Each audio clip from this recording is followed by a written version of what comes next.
अब कार्यक्रममा स्वागत मन्तव्य राखिदिनु हुनका लागि अन्तर्राष्ट्रिय नेपाली साहित्य समाज नेपाल च्याप्टरका अध्यक्ष र यस कार्यक्रमको विषय प्रवेश पनि गरिदिनु हुनका लागि र हाम्रो यो कार्यक्रमको औचित्यबारे पनि प्रकाश पारिदिनु हुनका लागि म सन्ध्या पहाडीज्यूलाई हार्दिक निवेदन गर्छु।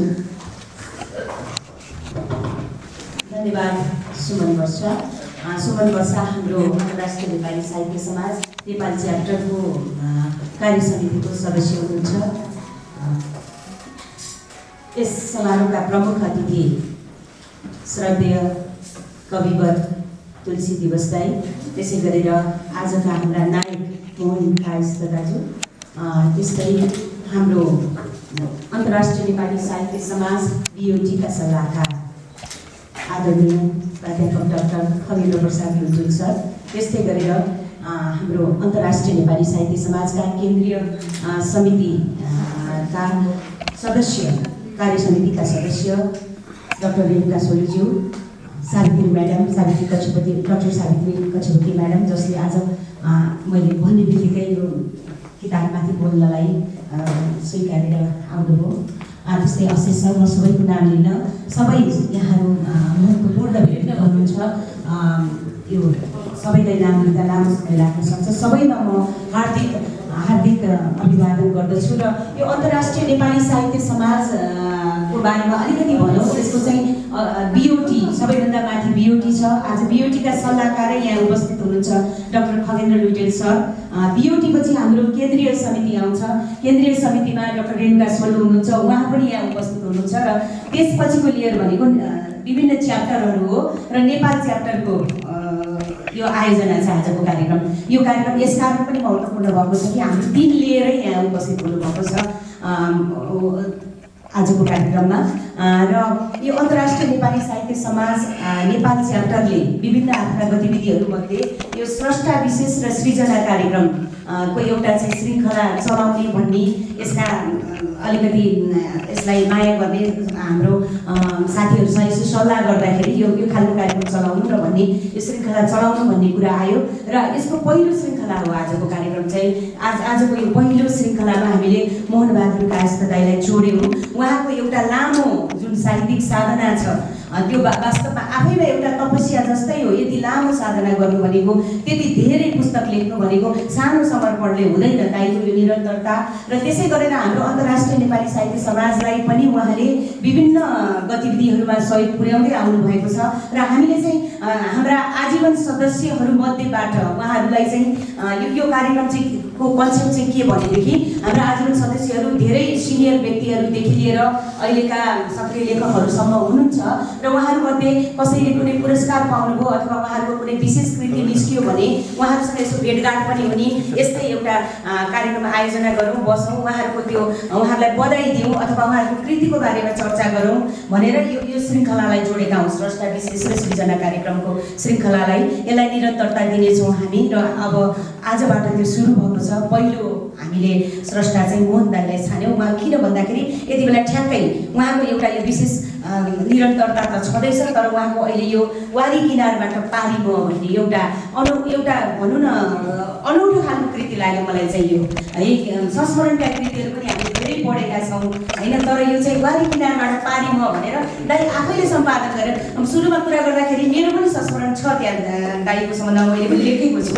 दाईसँगका धेरै सामिप्यताहरू छन् मसँग र मैले त्यसलाई लिएर एउटा बन्दीपुर यात्रालाई लिएर लेखेको छु। बन्दीपुरको कार्यक्रम जुन शासनले नै गरेको थियो, त्यति बेलाको संस्मरणलाई लिएर लेखेको छु। त्यहाँ चाहिँ दाइले अब वारी किनारबाट पारी म भनेर वारी आफू बसेर पारी 101 जना लेखकहरूलाई हेर्नुभएको छ। कस्तो राम्रो चित्र चट्ट लाएर आएको छ। यो किताब यहाँहरूको हातमा अहिले आउँछ, हेर्नु होला, राम्रो कृति छ। म लामो बोल्दिनँ, यहाँ अरू म्याडमहरूले बोल्नुहुन्छ। र यो कृति चाहिँ आज दाइले के पनि भन्नुभएको छ भने हामीलाई आज केही प्रतिकृति अन्तर्राष्ट्रिय नेपाली साहित्य समाज नेपाल च्याप्टरलाई उहाँले दिनुभएको छ। ती प्रतिहरू बाहिर राखिएका हुनेछन्। हाम्रो अर्जुन थापा केन्द्रीय सदस्य अर्जुन थापाज्यूसँग छ। यहाँहरूले त्यो कृतिलाई त्यस्तो कुनै मूल्य छैन, त्यो अमूल्य छ र केही अब यहाँहरूलाई इच्छा लागेको मूल्य तिरेर त्यो लिन सक्नुहुन्छ त्यो कृति। त्यो कुरा मैले अनुरोध गरेँ र दाइले त्यो चाहिँ संस्थालाई सहयोग, यो अन्तर्राष्ट्रिय नेपाली साहित्य समाजलाई सहयोग स्वरूप भन्नुभएको छ। त्यो दाइलाई यसको लागि पनि म धन्यवाद भन्छु। र जो त्यहाँ लेखक हुनुहुन्छ उहाँहरूले चाहिँ लेखकप्रति पाउनुहुन्छ फेरि दाइबाटै, दाइकै हातबाट एकदम तस्बिर टाँसिएको पुस्तक एकदम त्यस्तो पाउनुहुन्छ। उहाँहरूले चाहिँ त्यो नलिनु होला, त्यो पनि अनुरोध गरेँ। र अब म लामो समय नलिकन यहाँहरू सबैलाई यो सुन्दर बिहानीमा न्यानो अभिवादन गर्छु र आफ्नो मन्तव्यलाई यहीँ टुङ्ग्याउँछु। धन्यवाद। धेरै धेरै धन्यवाद हाम्रो अध्यक्षज्यू। आफ्नो छोटो र सारा गर्वी मन्तव्य राखेर जानुभएको छ। व्यक्तित्व हाम्रो मोहन बहादुर कायस्थ दाइलाई सम्मान गरिदिनु हुनका लागि यस संस्थाकी अध्यक्ष आदरणीय सन्ध्या पहाडीज्यू लगायत तुलसी दिवस दाइलाई पनि म हार्दिक निवेदन गर्छु।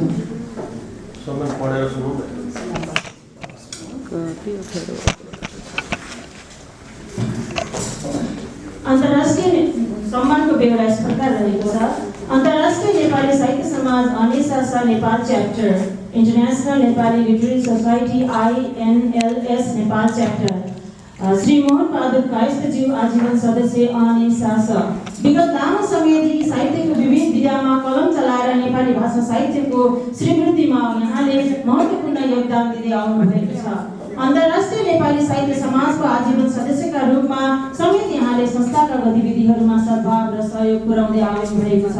यहाँको सक्रिय र स्वस्थ जीवनको कामना गर्दै अनेसासा नेपाल च्याप्टर परिवार ससम्मान यो सम्मान पत्र अर्पण गर्दछ। ऋषभदेव घिमिरे महासचिव, तुलसी दिवस प्रमुख अतिथि, सन्ध्या पहाडी अध्यक्ष, मिति 2077 फागुन 29 गते।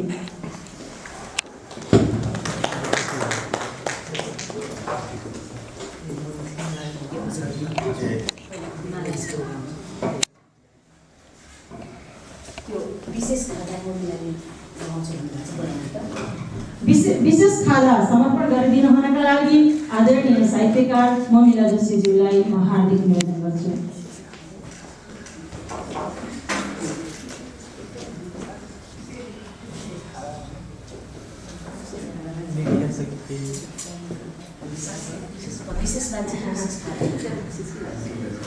हजुर हार्दिक धन्यवाद। आज सम्मानित हुँदै हुनुहुन्छ, उहाँलाई जोरदार तालीले स्वागत गर्नुहुन हार्दिक निवेदन गर्छु। विशेष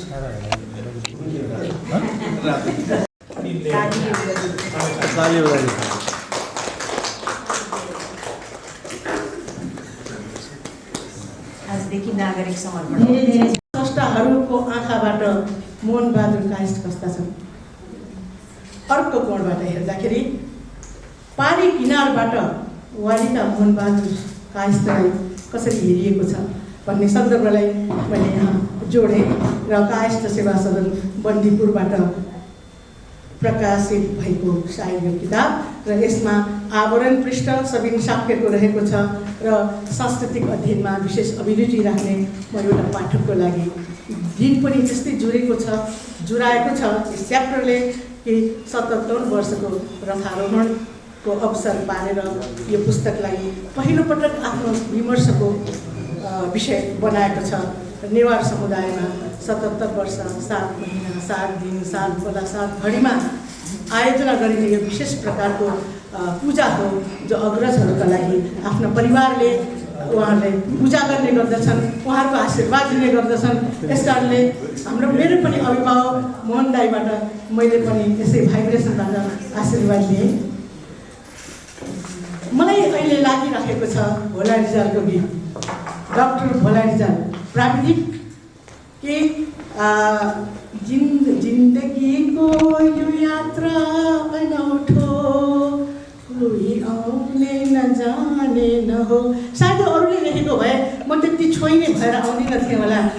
प्रसुति गराउने क्षेत्रमा आजीवन कार्यरत एउटा गाइनोकोलोजिस्ट डाक्टरले कति सन्तान जन्माए होला कति आमा मरेको आँखाले देख्यो होला, कति बच्चा मरेको देख्यो होला। त्यो उनको मनबाट प्रभावित भएको यो भावनाले मलाई यति छोएको छ। र एउटा प्राविधिकले चाहिँ सब मन पगालेर निस्केको अभिव्यक्ति यसरी आएर अहिले गीत बनेर गुन्जिरहेको अवस्था छ। तपाईँहरूले सुनेकै कुरा हो। अर्को स्रष्टा मलाई लाग्छ रविन्द्र सबेल। डक्टर भएर पनि उहाँको प्राविधिक कार्य त छँदैछ। त्यो हुँदाहुँदै पनि उहाँले कथाहरू लेखेर विभिन्न किसिमका भावहरू बडो कोमल भएर पोखिने राख्नुभएको छ र नेपाली साहित्य आकाशमा उहाँको एउटा स्थापित स्रष्टाको रूपमा रहेको छ। र यही लहरमा मैले मोहनबहादुर राईलाई पनि राखेँ र एउटा इलेक्ट्रोनिक इन्जिनियर, नितान्त प्राविधिक व्यक्तित्व, आफ्नो काम गर्दा गर्दै जीवनका यात्रा चलाउँदा चलाउँदै उहाँको अर्को परिचय साहित्यतिर पनि रहेको यस किताबले पनि प्रमाणित गरेको छ। धेरै छ, 77औं वर्षगाँठ भनौँ, मात्र 77औं पुस्तक भनेको यो चाहिँ खेलाचीको कुरा होइन। 77औं पुस्तक यो 77 सातको नीति निर्माणको क्षेत्रमा महिला सहभागितालाई ल्याउनुपर्छ भन्ने जुन चिन्तन छ त्यसलाई कार्यान्वयनको तहमै पुर्याएर स्थापित गरिदिएको एउटा उदाहरण बन्दीपुर सामाजिक विकास समितिमा उहाँले गरिएको देखियो। अब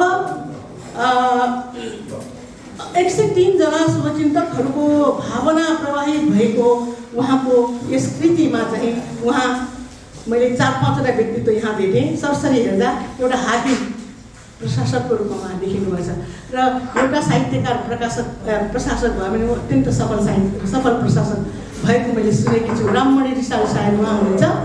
राममणि रिसाल सिडिओ भएर गएको व्यक्ति सबभन्दा सफल सिडिओ मानिएको छ उहाँ, प्रशासक, कुशल प्रशासक। अनि उहाँलाई सोधिएछ तपाईँ किन यति कुशल प्रशासक? तपाईँ सिडिओ भन्दाखेरि त जिल्लामा त मान्छेहरूले राजा नै हो भन्छन् नि। तर उहाँले चाहिँ अनि उहाँले भन्नुभएछ कि तपाईँलाई यति मान्छेले माया गर्छन्, यति तपाईँसँग हार्दिकतापूर्वक भेट्छन्, अरूले त राजासाजा एउटा जिल्लामा गइसकेपछि एउटा ठुलो ग्याप हुन्छ नि जनता र उसको बिचमा। तर तपाईँ त्यस्तो हुनुहुन्न भनेर सोद्धाखेरि म साहित्यकार हुँ, म साहित्य पनि लेख्छु र साहित्यकार भएको नाताले म क्यारेक्टर एनालाइसिस गर्छु, चारित्रिक विश्लेषण गर्छु र म कहाँ मुद्दा लिएर आउने, दुःख लिएर आउने, सुझाव लिएर आउने साथीहरूको म चारित्रिक विश्लेषण गर्छु। त्यसपछि उहाँसँग अन्तर्क्रिया गर्छु र उहाँसँग नजिक हुन पुग्छु। किनभने साहित्यले तलमाथिको भावना राख्दैन, उसले समान भाव प्रभाव गर्दछ। त्यस अर्थमा मलाई सायद मलाई मन पराइएको र यस्तै हुनुपर्छ। मोहनबहादुर कायस्थ पनि अब पढ्दै जाउँ, भोलिपर्सि किताब हातमा परिसकेपछि चाहिँ अझै गहिरिएर पढौँला साँच्चै यो हो कि होइन, मेरो हाइपोथेसिस प्राकल्पना चाहिँ कस्तो देखिन्छ त्यही हेर्दै मैले देखेको चाहिँ त्यो। अर्को शिक्षक हुनुहुन्छ गणित र विज्ञानको शिक्षक, जसले चाहिँ थुप्रै विद्यार्थीहरू तयार गरेर देशमा एउटा प्राविधिक विद्या। सभाध्यक्ष सन्ध्या पहाडजी, प्रमुख अतिथि तुलसी दिवस, वरिष्ठ कवि तुलसी दिवसज्यू, स्रष्टा विशेष स्रष्टा मोहनबहादुर कायस्थज्यू र उहाँको सिर्जना पारी किनारबाट वारी मलाई विशेष परिधिमा राखेर गरिएको कार्यक्रममा उपस्थित सबैलाई मेरो तर्फबाट पनि अभिवादन अर्पण गर्दछु। र यसका लागि एउटा हुन त सामान्य लाग्छ, सबै कुराहरू समय बगिरहेछ, हामी हातबाट चिप्लिरहेको छ। वर्तमानको ब पनि भन्न नपाउँदै वर्तमान भागिसकेको हुन्छ। पारिजात भन्छ जिन्दगी दोहोऱ्याएर बाँच्न पाइँदैन, तर मलाई लाग्छ मोहनबहादुर कायस्थ पटक जिन्दगी दोहोऱ्याएर बाँचिराख्नु भएको छ। र यो जिन्दगी दोहोऱ्याएर बाँच्न जान्ने मान्छे मध्येमा एकजना पर्नुहुन्छ मोहनबहादुर कायस्थ। धेरै मान्छेहरू जब साँझ पर्छन्, साँझको रोमरोममा अनेक तरिकाले रमाउँछन्। मलाई लाग्छ मोहनबहादुर कायस्थ अक्षरको संसारमा, प्रेम महलमा प्रवेश गर्नुहुन्छ र त्यही अक्षर प्रेममा निमग्न भएर अक्षर प्रेमकै हावाले स्फुलकित भएर आफ्नो जिन्दगीलाई यसरी 77वटा पुस्तक नटिन्छ। र यो नै सबैभन्दा ठुलो कुरा, अक्षर प्रेमको एउटा शक्तिशाल उदाहरण हो भन्ने लाग्छ। र यसरी उहाँलाई हामीले 77वटा पुस्तकको 77औं जन्म उत्सवमा आफ्नो 77वटा पुस्तकको साक्षी राखेर यसरी मनाउन पाउनु र अन्तर्राष्ट्रिय नेपाली साहित्य समाज नेपाल च्याप्टरबाट गरिएको जुन एउटा नौलो शुभारम्भ जो छ यो पनि दाइलाई पहिलो साथी भनौँ र यसरी षष्ठा विशेषमा मोहनबहादुर कायस्थ र सिर्जनामा आज उहाँको पारी किनारबाट वाली म सबैको हातमा पुगेको छ र यही पुस्तकलाई चाहिँ अचम्म प्रकारले आफ्नो दृष्टिकोणमा के अरे आफू अर्काको दृष्टिकोणमा मलाई लेखिदियो भन्नु चान्चुने साहस चाहिँ होइन। म कस्तो देखिन्छु भन्नु एउटा, तर एउटा कुरा के चाहिँ हो भने आत्मीय मित्रलाई यो कुरा भन्न सकिन्छ र आत्मीय मित्रले नै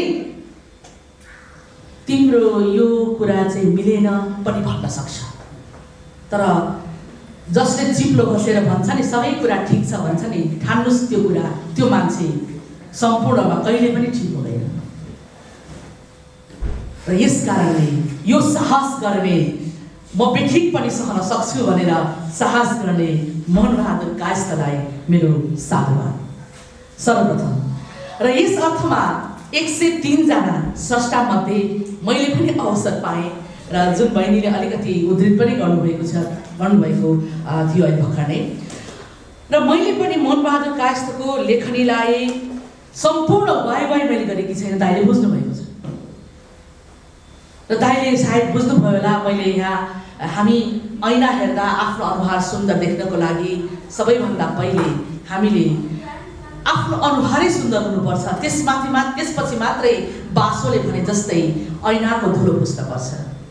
तर आफ्नै अनुहारको रूप भए त कहाँबाट जति ऐना पुछे पनि सुन्दर कहाँ देखिन्छ र त्यो सबैलाई थाहा छ। र यस्ता कुरा नबुझ्ने स्रष्टा त हुँदैनन्, प्रायः हुँदैनन्, तर कोही अबुझ्दो हुन्छ। र त्यो कारण के त भन्दाखेरि कहिलेकाहीँ आफ्नो टेम्परेचर र बाहिरको टेम्परेचर मिलाउनको लागि आफ्नो शरीरले पनि प्रतिक्रिया गर्छ, यो सबैलाई थाहा छ।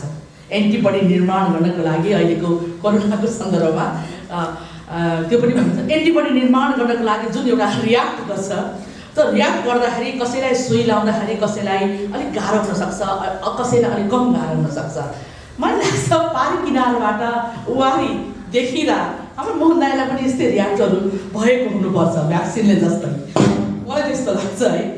तर धेरै जसो 79 झड्का पीडा भोगेर एक झिल्का खुसी प्राप्त गर्नु पनि म चाहिँ मेरो जीवनको लक्ष्य मान्छु।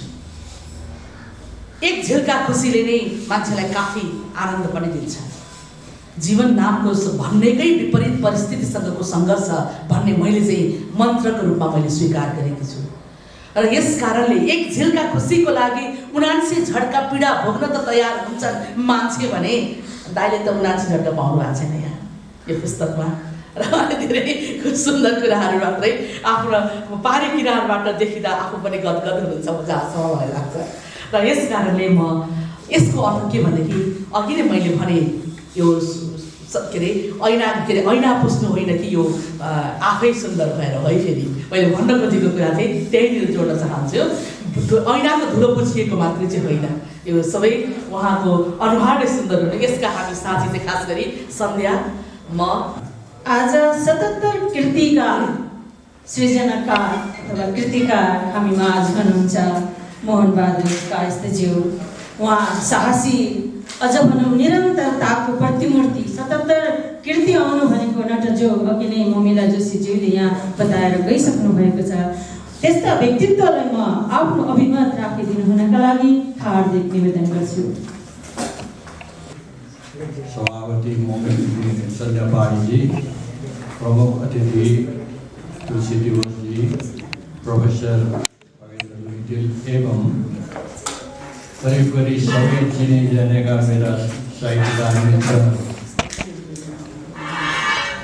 सर्वप्रथम त म भन्नु होला यो के कस्तो मान्छे हो भनेर। यदि मेरो श्रीमतीजीले मद्दत नगरेको भए, सहयोग नगरेको भए र मेरो परिवारले सहयोग नगरेको भए मलाई यो यस्तो खालको कृति 77औँसम्म जन्म दिने केही मौका अवश्य हुने थिएन। र यही सबैको अगाडि म मेरो विशेषलाई धन्यवाद दिन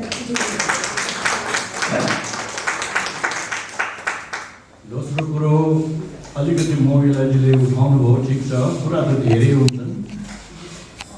मलाई चाहिँ यो किताब लेख्ने जुन किसिमको इच्छा भयो, कसलाई लेख भन्ने, कसलाई मोहन काश त राम्रो अनुशासित शिक्षण पेसामा लागेर धेरै लामो काम गरेको, इन्जिनियरिङ पेसामा पनि काम गरेको, सफल मध्येको एक हो भनेर त्यस्तो विचार गर्ने व्यक्ति को होला त भन्ने मनमा लागिरहन्थ्यो।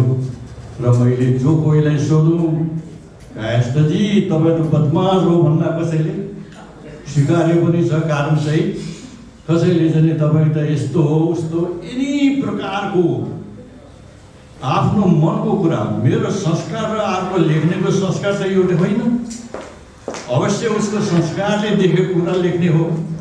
त्यस्तो मान्छे खोज्नलाई मलाई असाध्यै गाह्रो।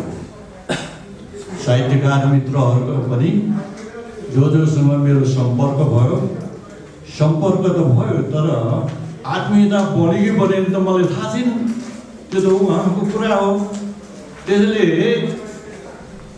प्रत्येक ढकालजी मेरो विषयमा केही लेखिदिनुहोस् भन्न मेरो हिम्मत पनि भएन। कतिजनालाई मैले त्यस्तो किसिमको साथी पाउने, आफ्नै अफिसको मित्रहरूमध्ये पनि मैले त्यत्रो 10,000 कर्मचारी भएको संस्थामा पनि साहित्य विधामा अलिकति रमाएको, अलिकति घुलमिल गरेको, अलिकति उठबस भएको मान्छे खोज्दाखेरि हार्डली 5-6 जना पाएको। तिनीहरूको लेख मैले राखेकै छु। उनीहरूको दृष्टिमा मोहन काश त के हो? जीवनमा सुरुवात मास्टरबाट गरेको हुनाले 16 सालमा एसएलसीको जाँच दिएपछिको मास्टर म, हाई स्कुलको 10 क्लाससम्म पढाउने मास्टर म, 16 साल। अब त्यसैले त्यो परिचयले मलाई के बाधा दियो भने मेरो आँखाले 16 सालपछिको स्टुडेन्ट्सहरू सबै विद्यार्थी लाग्छ, म मास्टर लाग्छ। त त्यस्तो विद्यार्थीहरूलाई लेखाउँ, प्रिय विद्यार्थी पनि छन्, अप्रिय विद्यार्थीहरू पनि छन्।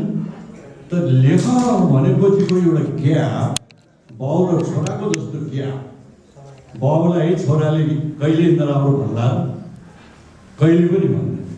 विद्यार्थीले शिक्षकलाई धेरै मानेमा राम्रो भन्ने कमै हुन्छ।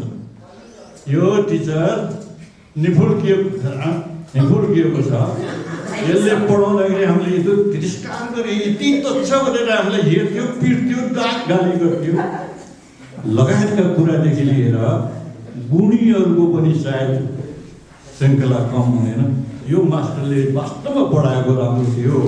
आजसम्म यो गणित शिक्षक र साइन्सको शिक्षक हामीले बिर्सेका छैनौँ भन्ने किसिमको लेखहरू पनि तपाईँहरू यस किताबभित्र पाउनुहुन्छ।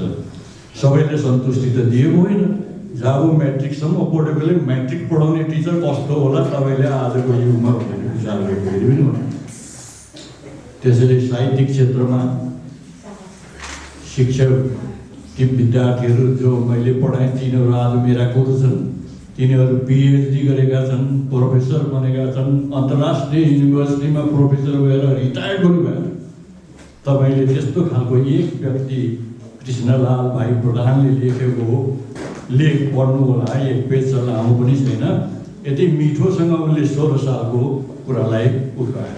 ऊ मभन्दा 7 वर्षले जेठो, म मास्टर 16 सालको, ऊ 23 वर्ष भइसकेको विद्यार्थी भएर एसएलसी बन्नीपुरबाट पास गरेर उसले पढ्दै गएर पिएचडी गरेर विस्कन्सिन युनिभर्सिटीको नेपाली विभागमा चाहिँ प्रोफेसर भएर रिटायर भएर आज अमेरिकामा 84औं वर्ष मनाइरहेछ। म यहाँ 77 वर्ष मात्रै मनाइरहेको। एउटा प्रश्न अघि एकजना हाम्रो चाहिँ सावित्रीजीले पनि भन्नु हो, परिवारलाई किन नलेखाएको भन्ने किसिमको प्रश्न पनि उठ्यो। मेरो आँखामा यी मेरा परिवारहरू जो छन् ती साह्रै बच्चा लाग्छ। ती बच्चाले मोहन काश त हजुरबाको बाउको विषयमा के लेख्ने? लेख्ने पनि त एउटा प्रविधि हो।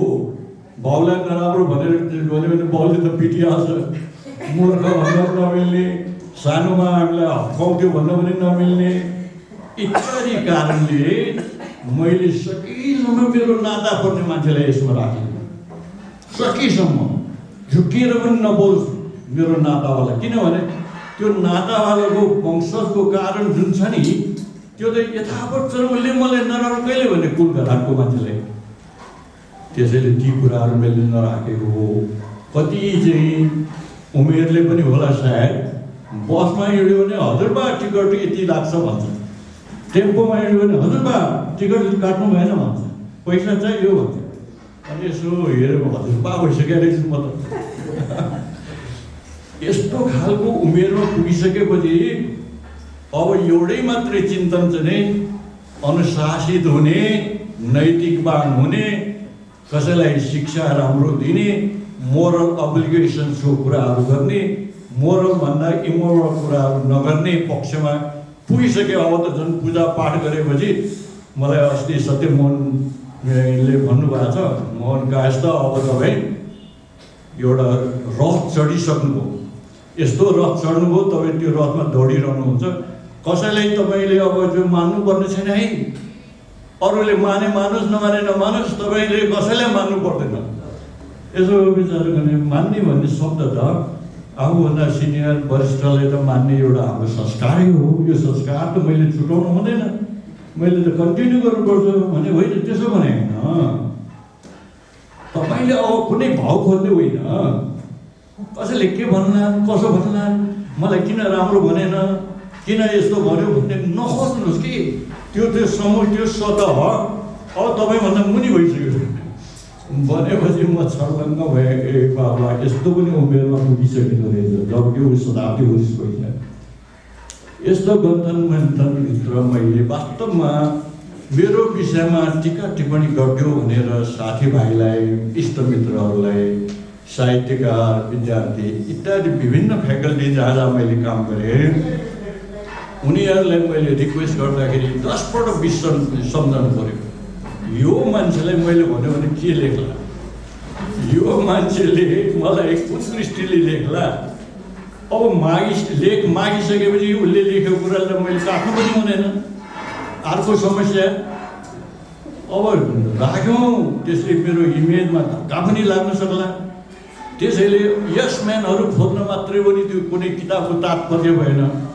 त्यसैले यो किताबमा जे जति लेखहरू छन् असाध्यै independent thinking of the writers, लेखकहरू 103 जनाले जे देखेका छन्, जस्तो देखेका छन् त्यो मेरो शब्द, मेरो इच्छाको कुनै मैले खोज नीति गरेर लेख्न लगाएको नभएको हुनाले I am so proud of you.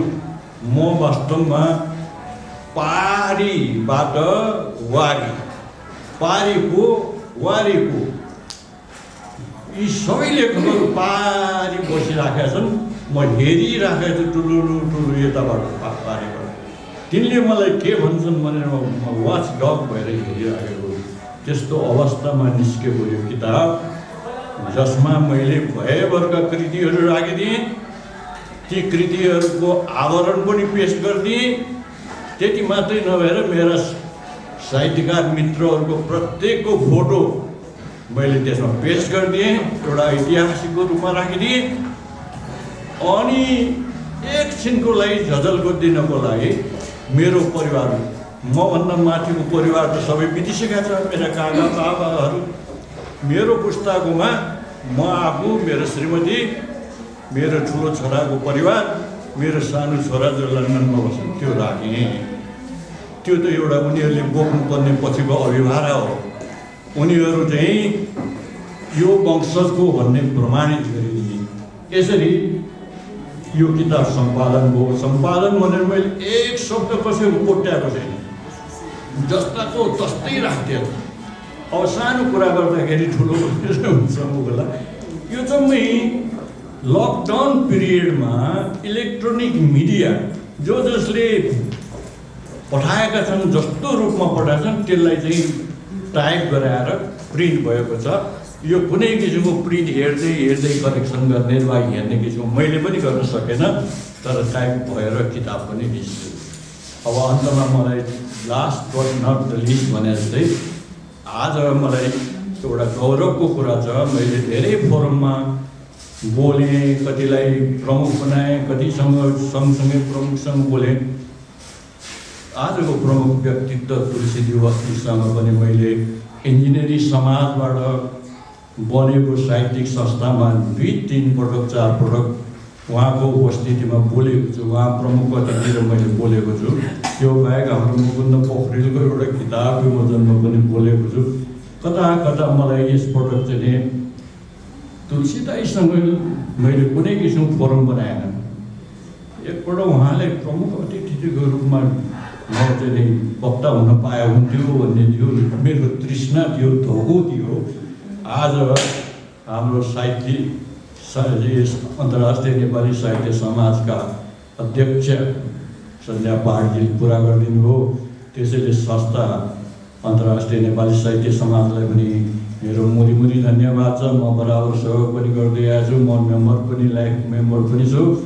मात्र राधेश्याम लेखालीजीलाई मैले यहाँ देख्न पाएन, धन्यवाद नभई। र तुलसी दिवसजीलाई चाहिँ मैले विशेष नमन गर्दै सबैलाई उपस्थिति मित्रहरू, सबै साहित्यिक मित्रहरूलाई धन्यवाद दिँदै बिदा दिन्छु। जय होस्। बोल्न पहिलेदेखि नै शब्द नै छुट्याउनुतिर सुरु गरिहाल्नु पऱ्यो।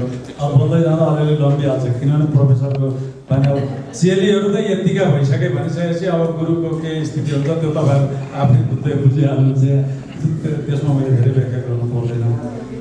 यो तर पनि मलाई यहाँ धेरै कुरा भन्नु छैन। नेपाल च्याप्टरले केही गरिदिए हुन्थ्यो, किन सुस्तायो भन्दा हुन त म बोर्ड अफ ट्रस्टीको सल्लाहकार हो, यो सुप्रिम बडी हो अनि शासक हो। तर नेपाल च्याप्टर अलिअलि सुस्ताउँदा मलाई पनि कता कता मै सुस्ताएको हो कि जस्तो फिल चाहिँ हुन्छ। त्यो नेपाली हुनुको नाताले त्यो एकदम स्वाभाविक कुरा हो।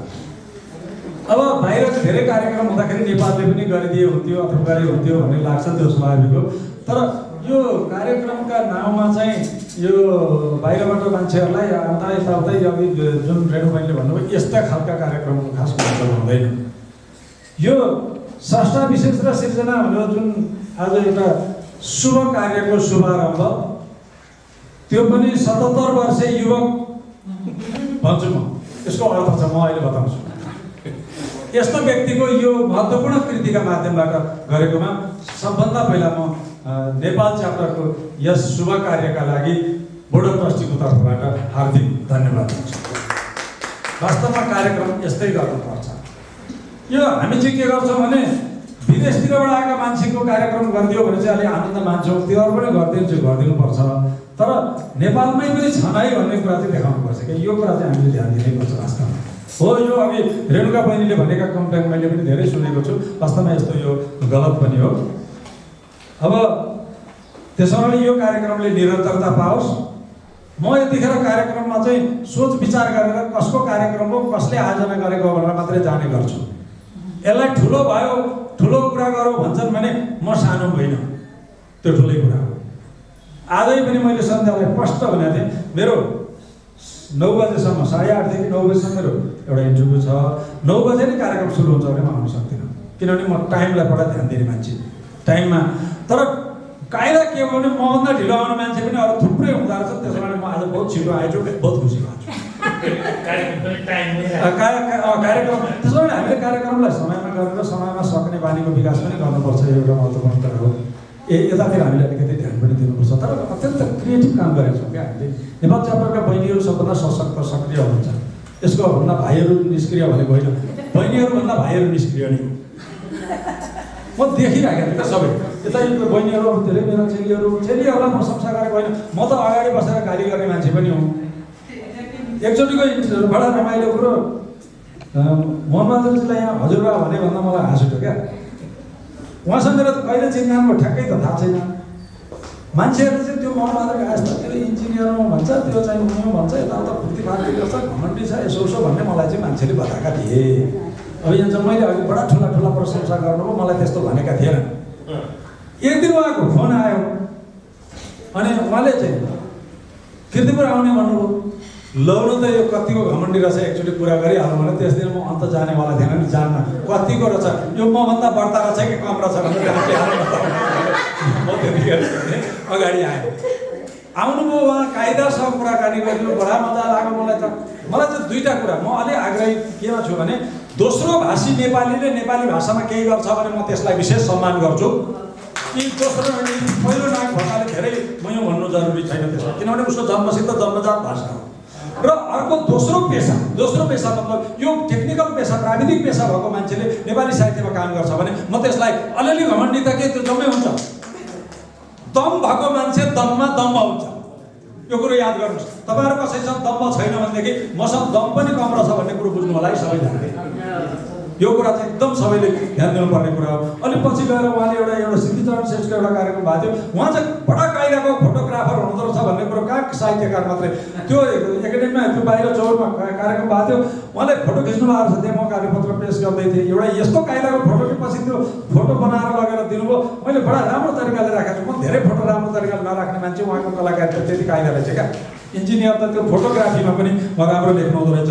त्यसो भने परिवारलाई लेखाउँदा गाली गर्न सक्छ, गाली गर्छन् भन्ने हो, त्यो गाली गर्ने काम गरिएको छ भने गर्थे क्या, के बिग्रिन्थ्यो? सद्गुण मात्रै भएको मान्छे संसारमा खोज्ने हो भने त्यो दुनियाँमा कोही पनि हुँदैन। मलाई मन परेको कुरो तपाईँलाई मन नपर्न सक्छ। त्यसैले मोहन बहादुर कायस्थ भनेको सबै गुणले सर्वसम्पन्न व्यक्ति हो भनेर कसैले भन्छ भने त्यो झुटा कुरा, त्यो भ्रम हो। किनभने कसैका लागि झुटा, कुनैका हाकिम छ भने कुनलाई गाली गर्नुपर्छ त्यसै रिसाउँछ।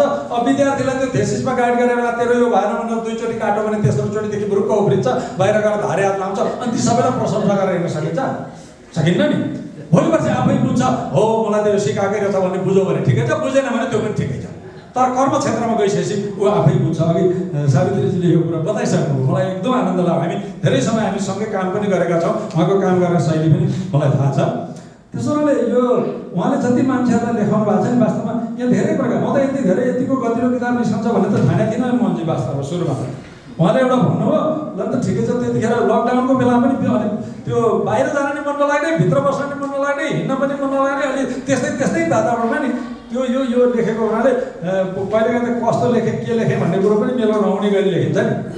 झन्डै त्यस्तो गरेर चाहिँ लेखेँ होइन। तपाईँको बारेमा मलाई मैले उहाँको बारेमा एउटा शोध गराउँदाखेरि मलाई उहाँको पछि थाहा भयो व्यक्तित्व कस्तो रहेछ, के रहेछ, उहाँ कतिको चाहिँ दम्ब गर्न सक्ने दम भएको मान्छे हुँदो रहेछ त भन्ने हिसाबले मैले परीक्षण गरिसकेको छु।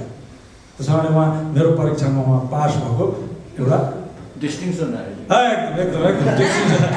त्यसो हुनाले यो कुरा, त्यसो भने यो सबैको राम्रो हुन खोज्यो भने दुनियाँमा अन्तिममा कसैको पनि राम्रो हुँदैन। जहाँ राम्रो हुनु छ राम्रै कुरा गर्नुहोस्।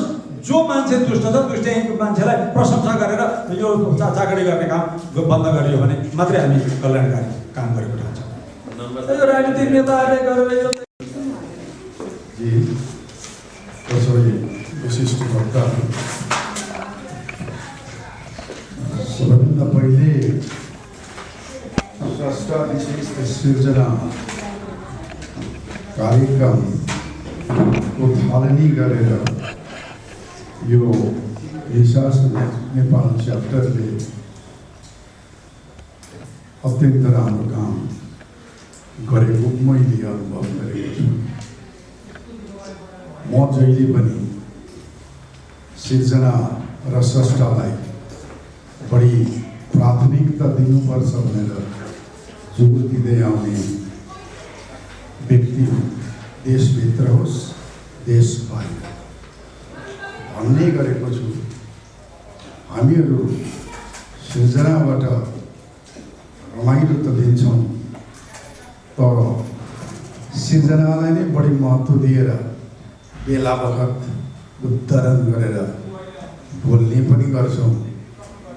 स्रष्टालाई चाहिँ जहिले पनि पृष्ठभूमिमा राखेको मैले देखेको अनुभव गरेको छु र संसारैभरि प्लेटफर्ममा के भन्ने गरेको छु भने स्रष्टा नभई सिर्जना नहुने हुनाले सिर्जनाभन्दा महत्त्वपूर्ण कुरा व्यक्ति स्रष्टा। त्यसै कारण यो अवधारणालाई यसरी सिर्जना र स्रष्टासँग जोडेर स्रष्टालाई विशेष प्राथमिकता दिएर महत्त्व दिने कार्यक्रमको सुन्दर थालनी भएको मैले अनुभव गरेको छु। त्यसमा पहिलो व्यक्ति भएर मोहन बहादुर कायस्थजी आउनु भएकोमा उहाँलाई बधाई पनि। कुरा यो कसले के भन्छन्, कहाँ के छ, कसो छ भन्ने कुरा म चाहिँ वास्तै गरेँ। भन्नेहरू के भन्छन्, के भन्दैनन् मैले सुनिरहनु पर्ने जरुरी पनि छ र म त्यसलाई त्यति आवश्यकता पनि दिन्छु। म जे गरिरहनुपर्छ र म जे गर्छु त्यो महत्त्वपूर्ण छ। यस अर्थमा एउटा स्रष्टा आफ्नो सृजनशील कर्ममा कसरी दत्तचित्त भएर लागिरहन्छ र आफ्नो सृजनासँग कति इमान्दार भएर लागिरहन्छ त्यो महत्त्वपूर्ण कुरा छ। यो देवले र दाहिनेको कुरा पनि मलाई अर्थ राख्दैन, अथवा यो शिर र पाउको कुरा पनि मलाई अर्थ राख्दैन, कुनै मतलब पनि छैन।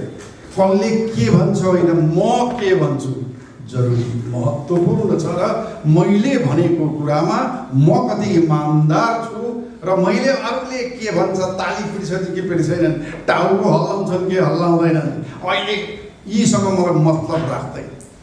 भनाइको अर्थ म लोकप्रियताको निमित्त कुरा गर्दिनँ, म विस्तारको निमित्त कुरा गर्दिनँ, म उचाइ र गहिराईको निमित्त आफू कति इमान्दार छ, हरेक लेखक कति इमान्दार छ त्यो महत्त्वपूर्ण छ भन्ने कुरामा अझ पनि जोड दिन चाहन्छु। कसले कति लेख्यो पनि महत्त्वपूर्ण कुरा छैन।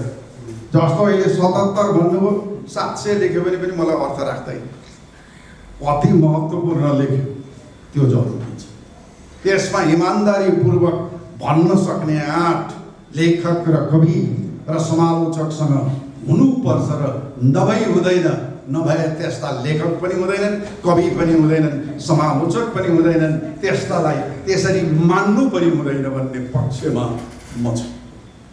भनाइको अर्थ के भन्दा आजसम्म स्थापित भएका नेपाली साहित्यको क्षेत्रमा जुन गलत अवधारणाहरू छन् तिनलाई पन्छाउन जरुरी छ, तिनलाई किनार लगाउन जरुरी छ।